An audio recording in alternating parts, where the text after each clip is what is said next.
if they go to the court. So we keep an eye on that. Be telling Kenyans what next for NASA after that election where President Uhuru Kenyatta was declared winner, but NASA has time and again had reservations on how the whole process was conducted from the moment the counting of votes began. Let's get back to the panel here in studio. Once again, I'll introduce my very able panel. We were joined by Joy Brenda Mdivo, but she's had to leave, so it's an all-gentleman panel once again. Peter Lingo, Senior Researcher at the Institute for Security Studies. We have Dr. Hassan Kinyua, who's the Director of Religious Affairs at SUPKEM. And of course, Dismas Mukua, who's a political risk analyst. Gentlemen, thank you for being with me. From one, there seems to be this feeling that whatever announcement Raila Odinga will make is what will decide whether Kenyans will go on peacefully or whether there will be chaos. How is it like for you, Peter? I think the most important thing about the announcement that is expected is that, you know, the environment and atmosphere of tension that we see and anxiety that we see will sort of deal with itself in terms of which route they want to follow, whether it is what NASA says or the status quo, as it were. And for me, that is what is important, creating that opportunity for the ordinary Kenyan to make a determination as well in terms of the direction things take out of the political contestations that we saw a week ago. So let's give NASA that opportunity to say what they have.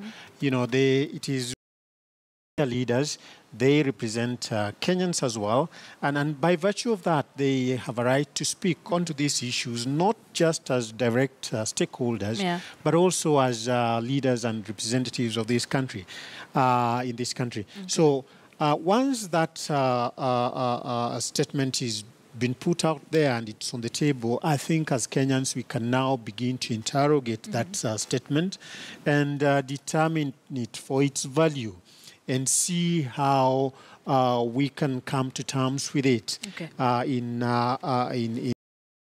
Is what we need to put behind, and therefore know and determine what we as Kenyans is our next move. Okay.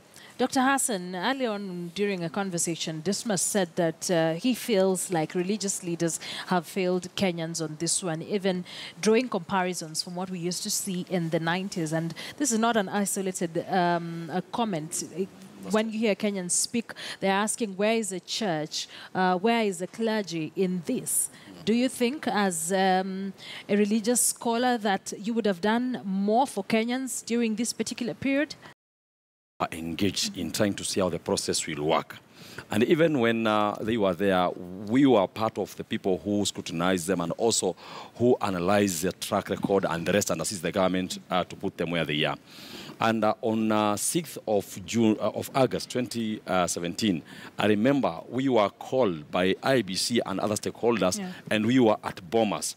And I remember I'm one of those people who talked, and I was advising the presiding officers and everyone there, the commissioners were all there, on how they should conduct the elections. And we were talking of having free, fair, and credible elections. That's how NAMLEF was there. NCCK was there, all religious organizations were there. According to what we heard them saying when they were in Bomas, is that according to them, the elections were conducted free and fair, according to those who were there. You see, we were not there. And my brother said that we religious leaders could have approached the NASA leaders and principals and talked to them. But what I can say, for example, there are times when even the NASA principals should open dialogue and also invite us as religious leaders. Because everywhere we were going, we were invited. And I must state, for example, governor in Nairobi, and we are religious leaders. But if we talk of the governor-elect currently, He's talking to us each and every day. Even today in the morning, he called us and told us, this is what I'm planning and how can I do it better. And I'm so sure he's not only doing this to Supreme Court of Kenya Muslims, he's doing it with all other organizations. So what I'm trying to say is that dialogue should be there, and even religious leaders should have faith. The religious leaders should have faith with the political leaders. The political leaders should have faith with religious leaders, and that's how we can move on. Dr. Hassan, yes. The voting process, from morning to evening, there wasn't a lot of incidences in the country. Trouble began out. They just said we're asking Kenyans to maintain peace and asking NASA to seek legal redress. What I must say Are we taking stands here as religious leaders? Do you feel like you're doing enough for Kenyans? What I must say is that it is wrong for anyone to tell people just to accept and move on. It's not just a matter of accepting and moving on. Justice should be our shield and defender.